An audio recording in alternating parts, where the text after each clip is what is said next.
네, 오늘 에스더 강의 세 번째에서 1장 13절부터 22절까지 제목은 하나님의 이야기 메타 내러티브라는 제목을 가지고 오늘 말씀을 나누도록 하겠습니다.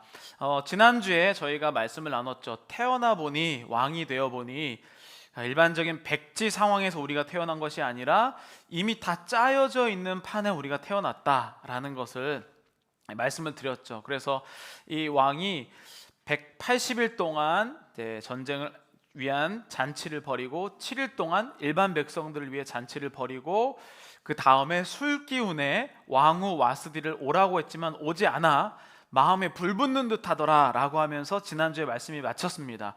그리고 이제 그 이후에 어떤 일이 일어났는지가 13절부터 22절인데요 여러분들이 방금 읽으시는 것처럼 왕이 이 나의 명령을 거부한 왕후 와스디에게 이제 여기 보면 이제 7명이죠. 그 왕의 가장 첫 자리에 앉은 그 사람들에게 물어봐서 법적으로 어떤 문제가 있는지, 그래서 왕후를 폐위하는 것뿐만 아니라 폐위를 하게 되면 다시 왕을 보러 올 수가 없습니다. 그래서 그렇게 하고 이거를 법적 조서로 만들어서 온 나라에 공포하는 것까지가 오늘 본문의 내용이 됩니다.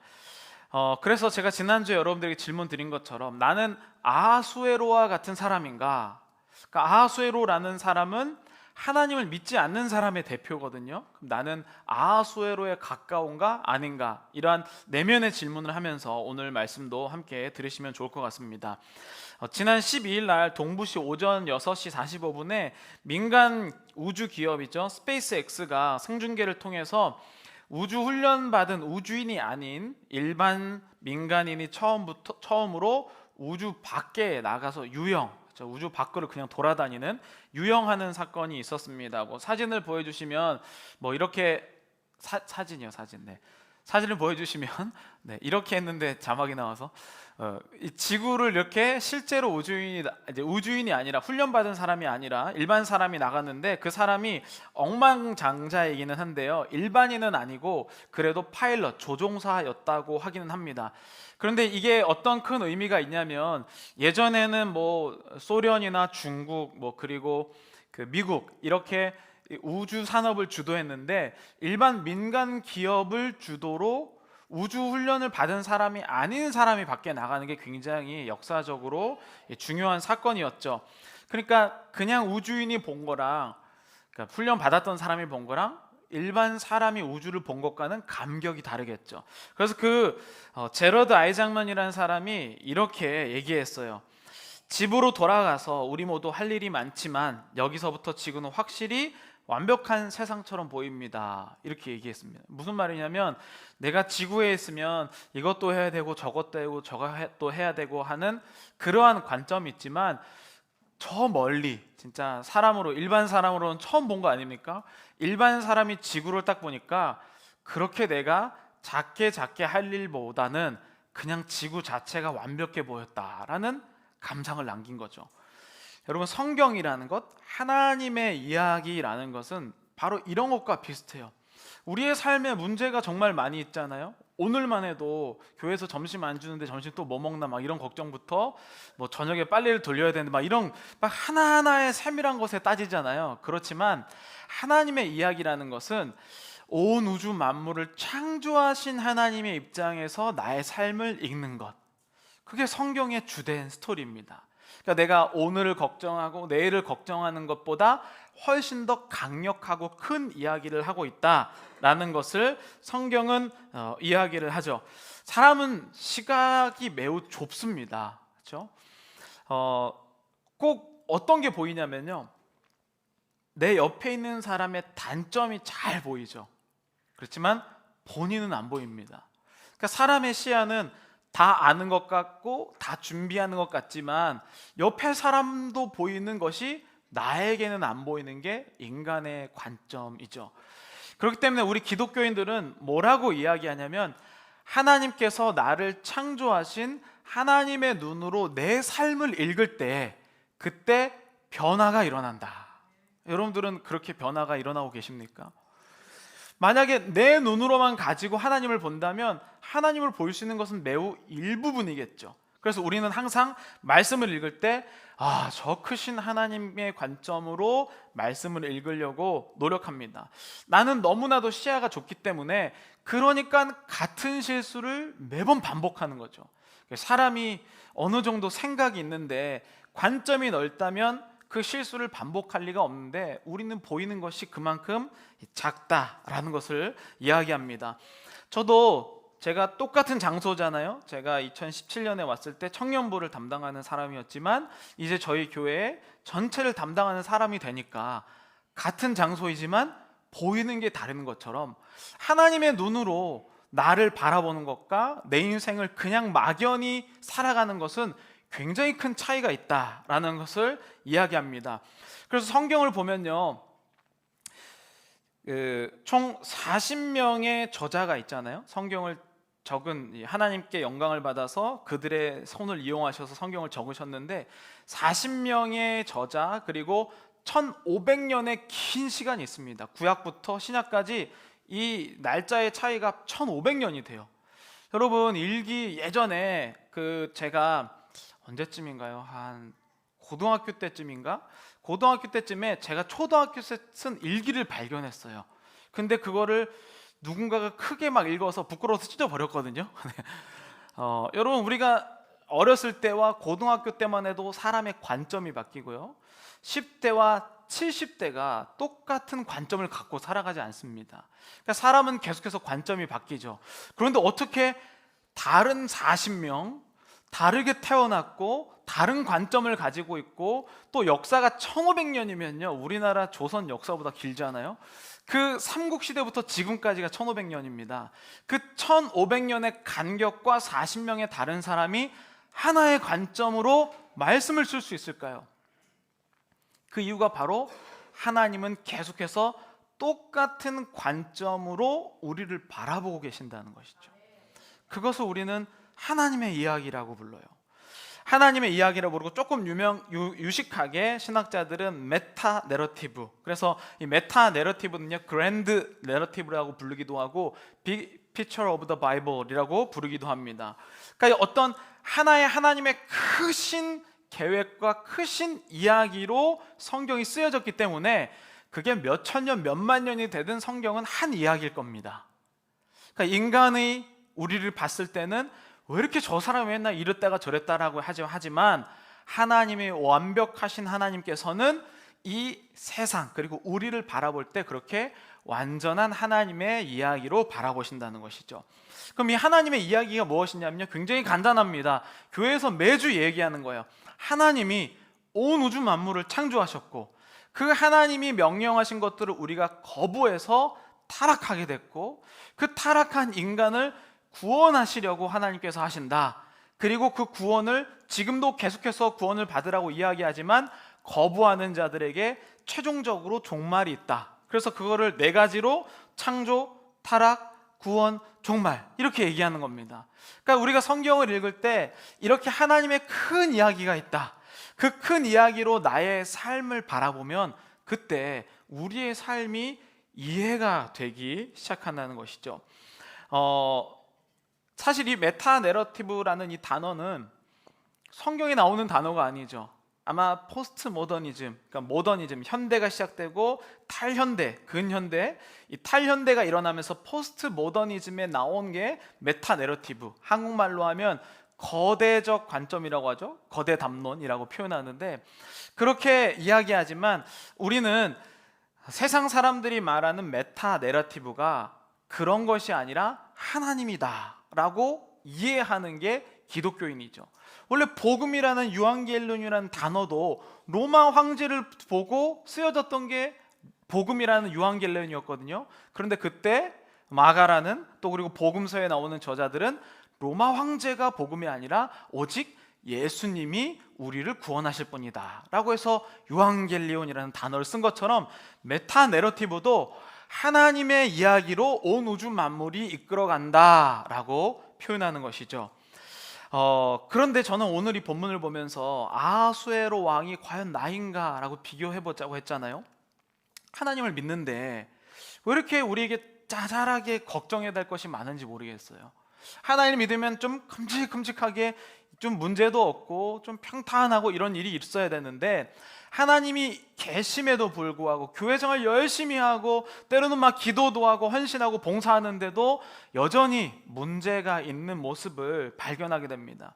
근데 저는 그런 저의 모습에서 오늘 본문에 나오는 아하스로의 모습, 그러니까 하나님이 없는 사람의 대표되는 모습이 읽혀지기 시작했어요. 여러분, 아하수에로 왕은 지금부터 2500년 전에 이란의 전신인 페르시아라는 나라의 왕이었죠. 그 아버지가 지난주에 말씀드렸던 다리오라는 왕이었잖아요. 그 다리오 왕은 페르시아 영토를 가장 많이 확장하고 가장 잘 다스린 왕의 아들로 태어나고 말았습니다. 그러니까 이 아하수에로는 태어났을 때 굉장히 큰 힘이 있었다라는 사실을 알게 돼요.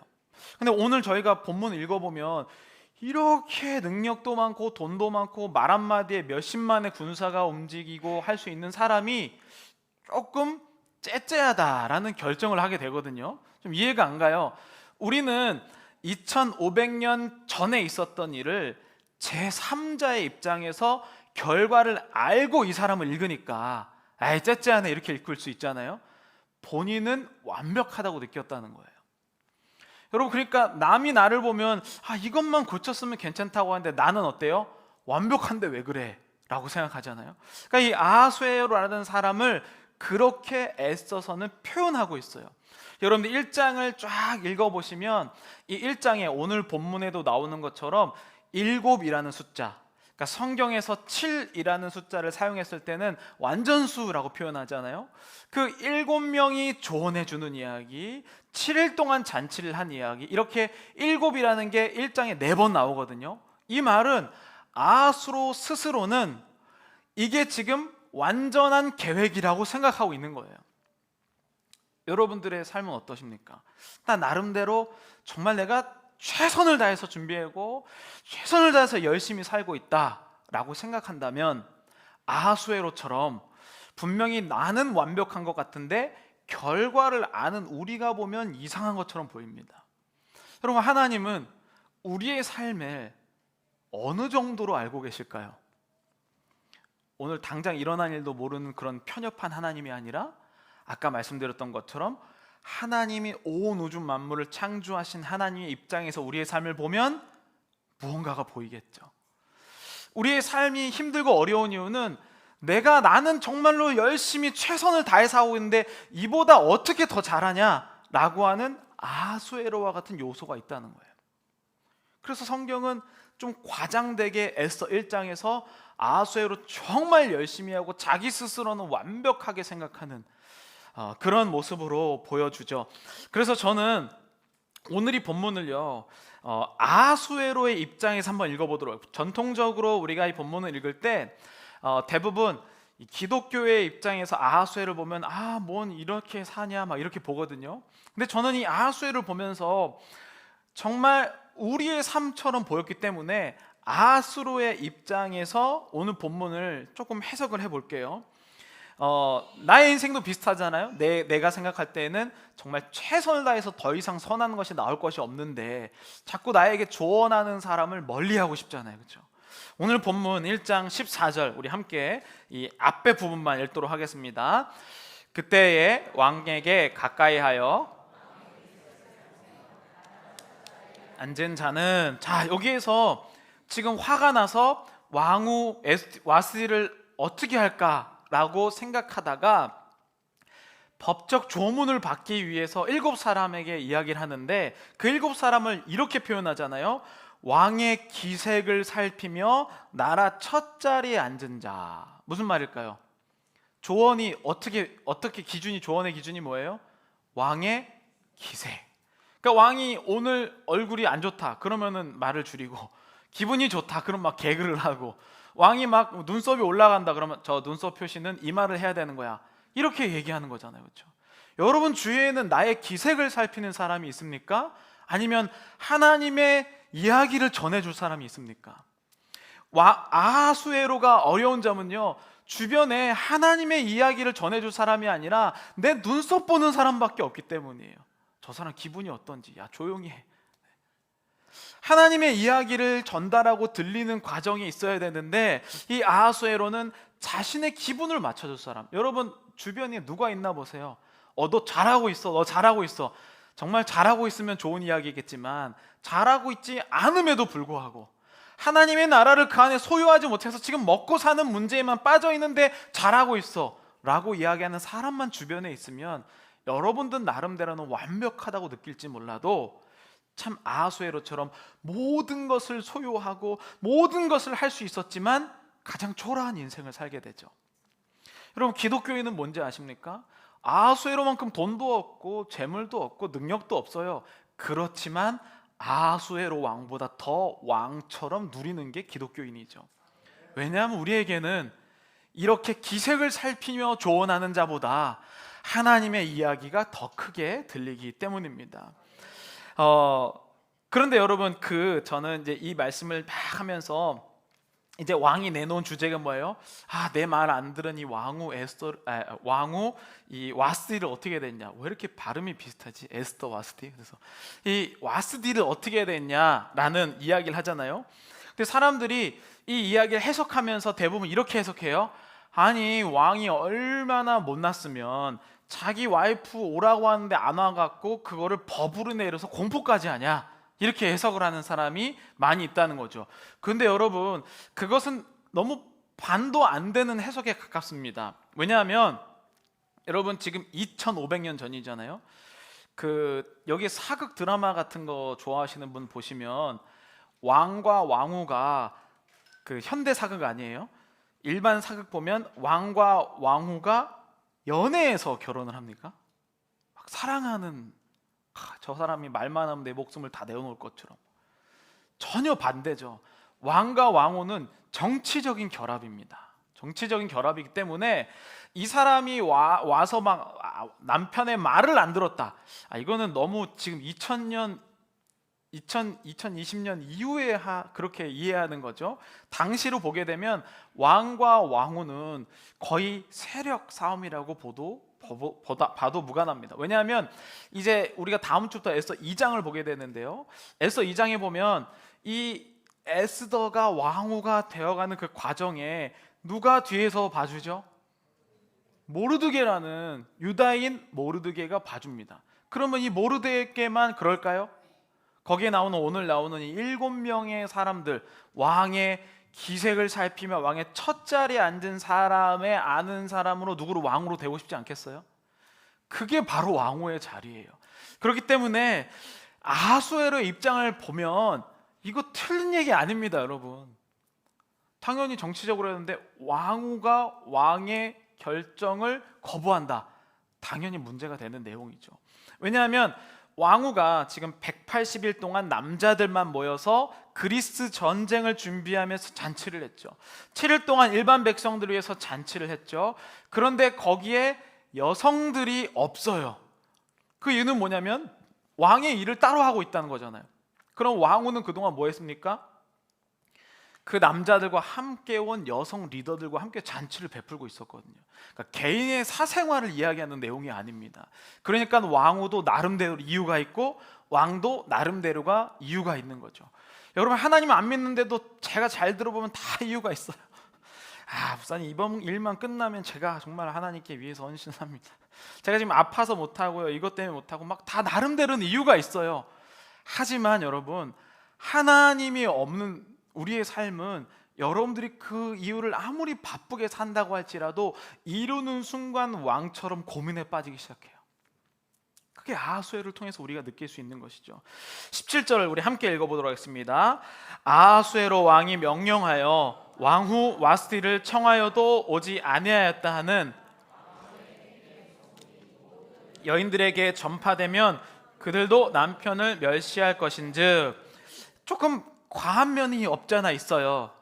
왕이 오라고 하는데 안 들었다. 그러면 사람들이 이제 남편 다 무시해도 되겠다. 이게 좀 너무 과장된 표현이긴 해요. 왜냐하면 여러분 잘 아시는 것처럼 30년 전만 해도 아무리 세상이 바뀌어도 여성이 남성에게 들고 일어난 경우가 거의 없었다는 사실을 보면 2500년 전에 아무리 왕후가 왕에게 대들어도 그렇게 쉽게 될 일이 아니거든요. 그렇죠? 왜냐하면 이미 자기가 갖고 있는 문화가 있기 때문에. 그런데 이것이 조금 강력하기는 한데, 그렇지만 여러분 이것도 정치적으로 살펴보면 틀린 이야기가 아니에요. 18절 한번 읽어보죠. 오늘이라도 바사와 메대의 귀부인들이 왕후의 행위를 듣고 왕의 모든 지방관들에게 그렇게 말하리니 멸시와 분노가 많이 일어나리이다. 아멘. 여기 보세요. 지금 아하수에로가 있는 나라의 이름이 뭘까요? 페르시아요. 페르시아. 네. 지금 아하수에로 왕이 다스리는 나라는 페르시아인데 여기 뭐라고 돼요? 바사와 메대의 귀부인들이 일어난대요. 이거 다른 내용이잖아요. 무슨 뜻일까요? 지금 이 아하수에로가 맡고 있는 이 왕인데 아직도 예전 정치적인 세력들이 있다라는 것을 표현하죠. 왜냐하면 우리가 아는 것처럼 3대 4대를 건너 올라가면 원래 다니엘이라는 사람, 사자굴에 막 들어가서 막 살아난 사람 있잖아요. 그 다니엘 시대에 바벨론에게 끌려가요. 근데 그 바벨론을 이기기 위해서 바사와 메대라는 나라가 연합해서 바벨론을 무찔러서 이깁니다. 그리고 거기서 결혼을 하면서 나라가 새로 생기는 게 페르시아예요. 그런데 벌써 3대 4대 위에전 이야기인데 아직도 바사와 메대의 귀부인들이 영향력을 받는다라고 표현하는 것은 굉장히 정치적으로 이용되고 있다라는 것을 표현하죠. 그러니까 우리가 생각할 때 뭐 째째하게 뭐 와이프 말 한 번 안 듣는 걸로 이렇게 하냐, 집에 가서 조용히 얘기하지, 이런 정도의 수준이 아니라 실제로 아하수에로가 걱정하는 것이 더 현실적이다라는 것을 볼 수가 있어요. 여러분, 하나님께 기도하는 것은 현실을 넘어서는 것임을 우리가 알 수 있죠. 아하수에로는 현실의 문제에 부딪혀서 다른 것에 대해서 떠올리지 못합니다. 여러분, 하나님을 믿는 자는 왜 축복을 누릴 수 있습니까? 현실의 문제를 뛰어넘을 수 있는 하나님의 이야기가 있기 때문이죠. 내가 만약에 현실의 문제에 매몰되잖아요. 그 어떤 사람도 빠져나올 수 있는 힘이 없어요. 언제 빠져나옵니까? 만약에 내가 현실의 문제에 매몰돼요. 여기서 완전히 빠져버렸어. 그 생각을 멈출 수가 없어요. 그럼 언제 빠져나올 수 있을까요? 완전히 망해서 죽을 때, 완전히 인생이 자신의 자존심, 자존감 다 바닥을 치고 모든 사람에게 거부당하고 돈도 다 잃어버릴 그때야 내가 잘못했나? 라고 깨닫게 돼요. 여러분, 아하수에로는 망하는 역사가 계속 일어나기는 하지만 완전히 망하지는 않고 끝에 자기의 신하들에게 죽임을 당해요. 참 비참한 죽음을 맞이하죠. 그에게 하나님의 모든 것이 다 있었어요. 이 아하수에로에게는 정말 모든 게 다 있었죠. 돈이 있었죠, 명예 있었죠, 정치적 권력이 있었죠, 군사력이 있었죠. 뭐 없는 게 없습니다. 근데 딱 한 가지 없는 게 뭡니까? 바로 하나님. 하나님. 여러분들의 삶은 하나님 빼고 모든 것을 다 구해야만 완벽한 인생입니까? 아니면 모든 게 다 없더라도 하나님 한 분만으로 만족한 인생입니까? 아하수에로의 인생은요, 이걸로 채울까 저걸로 채울까, 그 아버지 다리오 왕의 그리스에게 복수하지 못한 인생을 살아요. 아니, 왕인데 자기 인생을 못 살고요, 아버지의 인생을 사는 이상한 인생을 살게 되죠. 22절 읽어보겠습니다. 각 지방 각 백성의 문자와 언어로 모든 지방에 조서를 내려 이르기를 남편이 자기의 집을 주관하게 하고 자기 민족의 언어로 말하게 하라 하였더라. 여러분, 법령까지 남편이 집을 주관해라 라고 내었어요. 여러분, 이거 좀 황당한 법령이죠. 그렇지 않아도 될 텐데 법령이 내려갔습니다. 근데 사실은 이제 뭐 우리가 이 본문을 보면서 진행되는 상황은 현실적인 문제이기 때문에 이해가 가요. 근데 법령의 내용은 조금 너무 이상합니다. 아하수에로를 이해하려고 해도 법적으로 남자가 집을 주관하게 하라 라고 하는 것 자체가 조금 이해되지 않는 것이죠. 근데 여러분, 이 이해되지 않는 법 때문에 에스더가 왕후가 돼요. 우리의 삶이 완벽한 걸 추구하고 아까 막 그 아하수에로 나왔던 것처럼 모든 게 갖추어지고 이런 부분을 우리가 꿈꾸지만 그것이 아니라 하나님의 역사는 이 틈으로부터 발견된다라는 것을 알 수 있게 되죠. 이 아하수에로가 실수를 안 했으면 에스더는 못 나옵니다. 그러니까 그의 실수, 하나님 없는 자들의 실수 때문에 하나님 있는 자들이 사용될 날이 와요. 그들을 저주할 필요 없습니다. 하나님 없다고 저주하는 것이 아니라 아하수에로와 같은 사람이 하나님의 이야기가 필요하다는 것이 우리의 마음 가운데 있게 되면 긍휼한 마음이 생기기 시작하죠. 여러분, 아하수에로는 BC 기원전 486년에 갑자기 아버지가 돌아가시면서 왕이 돼요. 그리고 3년 187일 동안 전쟁을 위해서 회의를 하죠. 그리고 기원전 480년에 드디어 그리스를 향한 전쟁을 나갑니다. 한두 개는 이기다가 이제 나중에 이제 아테네에게 완전히 져버리는 전쟁을 하는데, 그 바로 전에, 아테네 바로 전쟁 전에 우리가 잘 아는 스파르타와 전쟁을 한 이야기가 아주 유명한 영화로 되어 있죠. 포스터 보여주시면요, 그게 바로 300입니다. 300. 이거 보셨죠, 여러분? 그 300에 보면 이거는 그리스 서양 사람들의 입장에서 역사를 서술한 거예요. 그러니까 이란 사람들이 보는 이야기는 다릅니다. 페르시아 사람들.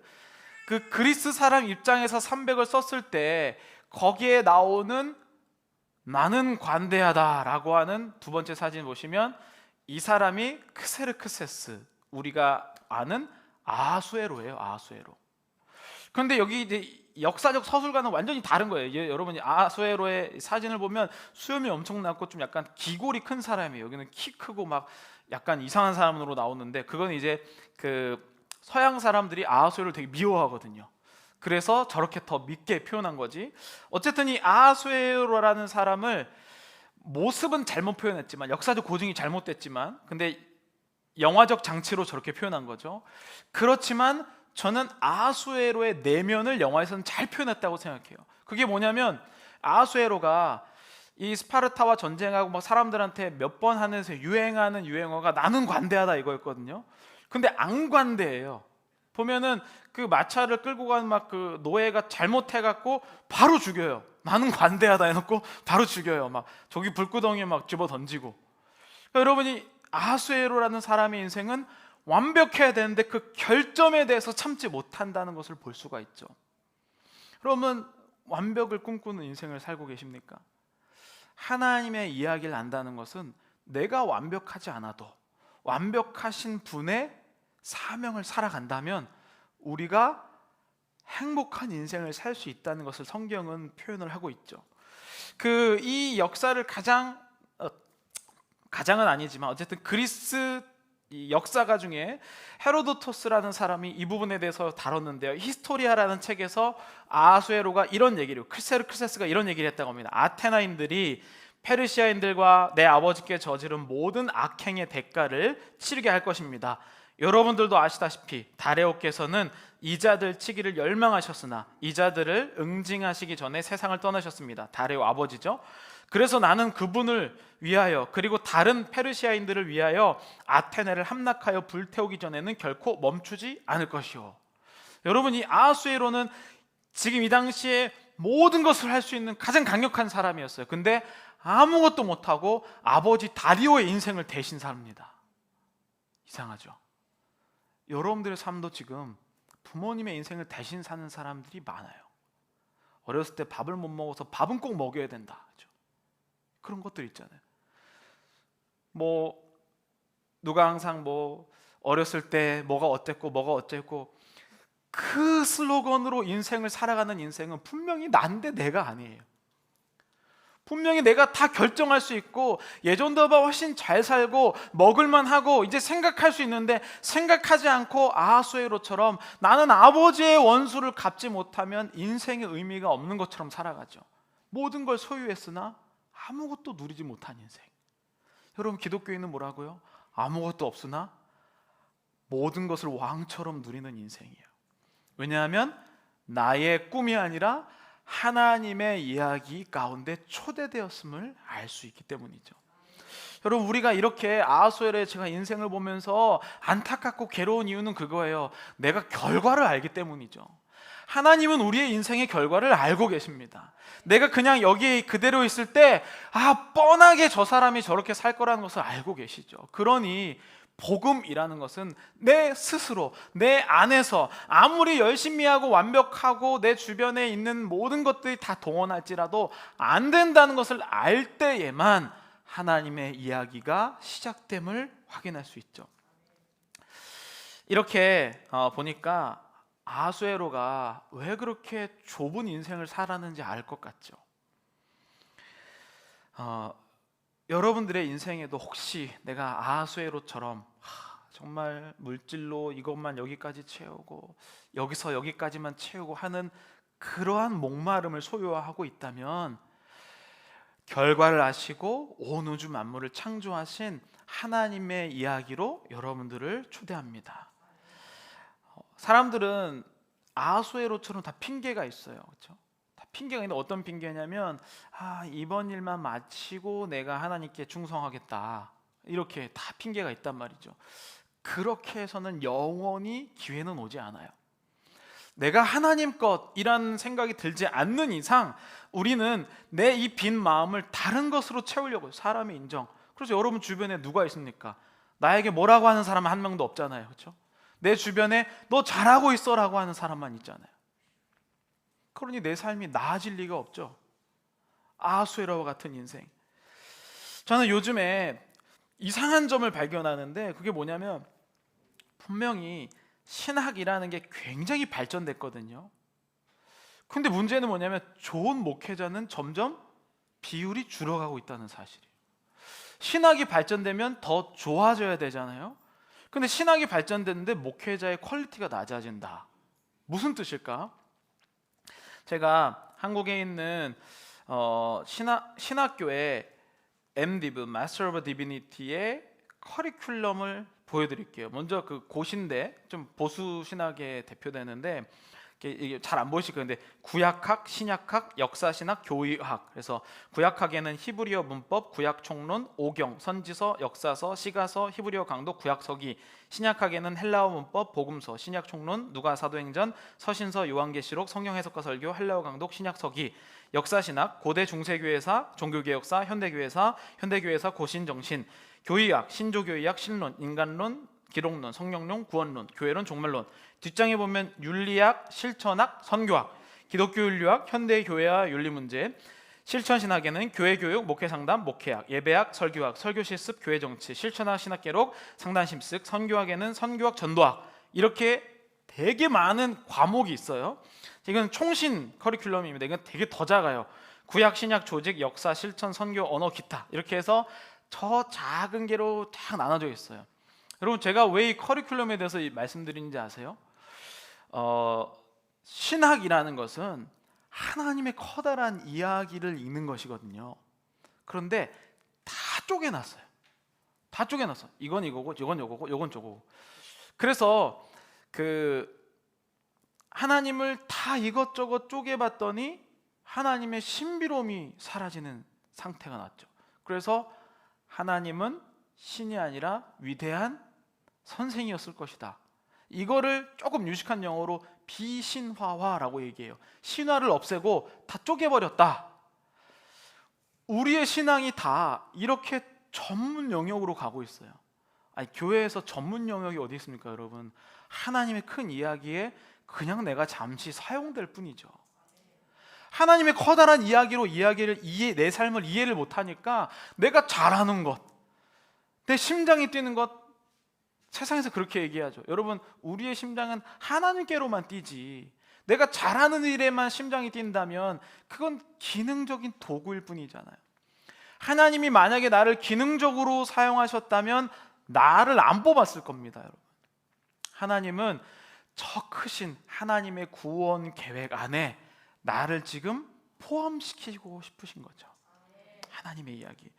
그래서 후스토 곤잘레스라는 사람이 2020년에 신학 교육의 역사라는 한국어 번역판으로 나왔을 때 이렇게 얘기를 해요. 우리가 신학을 공부하는 이유는 하나님을 더 잘 알기 위함이고 우리가 사랑하는 하나님을 더욱 잘 섬기고 높여드리기 위함이다. 이러한 신학 공부의 동기는 평신도나 목회자 또는 목회 지원자 할 것 없이 모두에게 공통적으로 내재되어 있는 것이어야 한다. 그럼 이걸 신앙으로 바꾸면 뭡니까? 우리가 하나님을 믿고 신앙하는 이유는 하나님의 이야기를 알고 싶어서.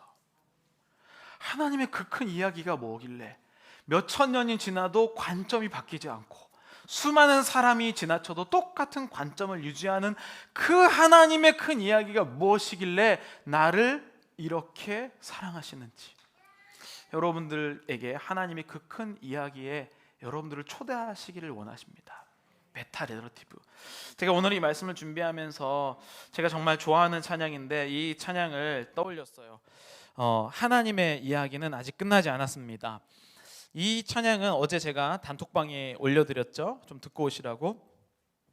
돌아온 탕자에 대한 이야기예요. 돌아온 탕자가 아버지의 재산을 미리 가져다가 이제 다 쓰고, 돈 많을 때는 아까 기색을 살피는 사람이 이 돌아온 탕자의 주변에 많았을 거예요. 돈 많으니까, 그렇죠? 이용할 거 있으니까.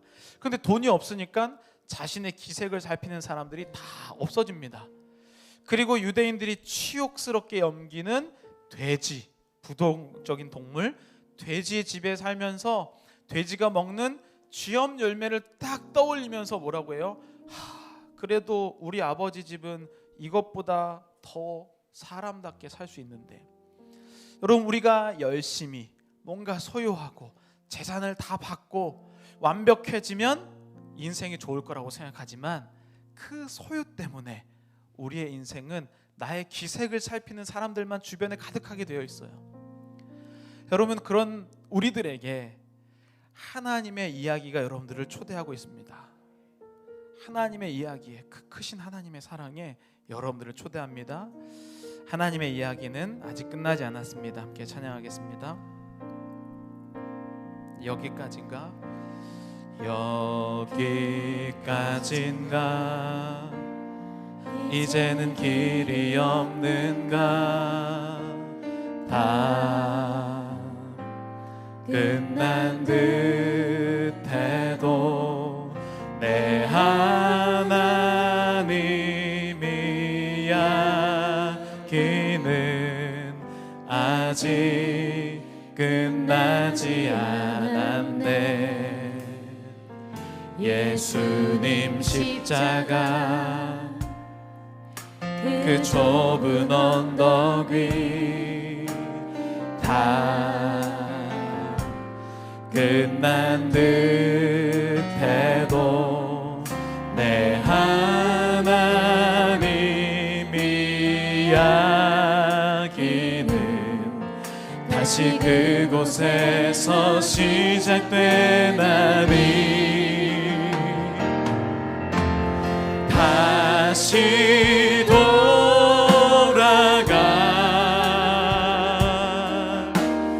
아버지 집에 실패와 절망했다 그 오욕의 자리 무너진 가슴 안고 돌아가리라. 내 아버지 집 그 은혜와 사랑 하나님의 이야기는 아직 끝나지 않네. 다시 돌아갈 아버지 집에 다시 돌아가 아버지 집에 실패와 절망했다 그 오욕의 자리 무너진 가슴 안고 돌아가리라.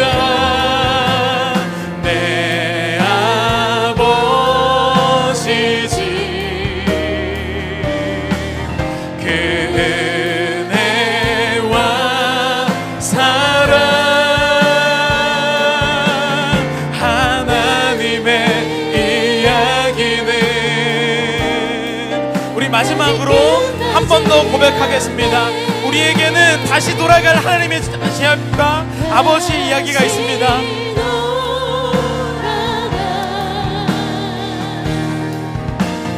아버지 집에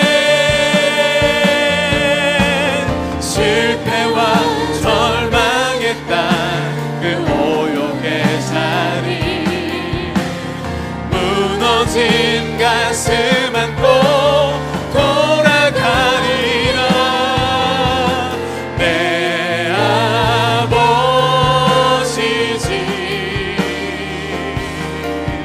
그 은혜와 사랑, 하나님의 이야기는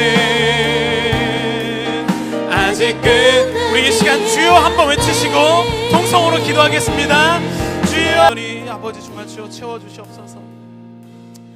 하나님 아버지, 우리의 삶을 얼마나 열심히 살았는지 모릅니다. 아하수에로도 정말 열심히 살았습니다. 정말 열심히 그 왕위에 잘 맞는 사람인지 사람들에게 인정받기 위해서 열심히 달렸고, 아버지가 이루지 못한 그리스 정복의 꿈을 위해서 날았지만 그의 인생은 없고 남의 인생을 대신 살아주는 아하수에로, 그래서 올바른 판단을 하지 못하고 여전히 그렇게 힘든 인생을 살았던 아하수에로, 주님, 그것이 마치 내 모습 같아서, 마치 나의 기색을 보고 나한테 좋은 말만 해주는 사람을 곁에 두고 있고 싶었던, 하나님의 이야기보다는 어떻게 성공하는지를 듣고 싶었던 우리의 마음을 오늘 하나님의 이야기로 초대해 주심을 감사드립니다. 하나님, 우리 마음 가운데 이제는 예수님이 너무나도 필요하고 예수님 없이는 내가 아무것도 할 수 없음을 고백하며 하나님의 이야기가 나에게 초대되고 있음을 깨닫게 해주심을 감사드립니다. 한 사람 한 사람 인생에 이미 찾아가 주셨으니 이 말씀이 이해되게 해주시고, 이제는 우리의 인생이 해석되어서 더 이상 당황하지 아니하고 하나님의 크신 능력으로 나의 삶을 재해석하여 용기 있는 자로 살아가게 하여 주시옵소서. 예수님의 이름으로 기도드렸습니다. 아멘.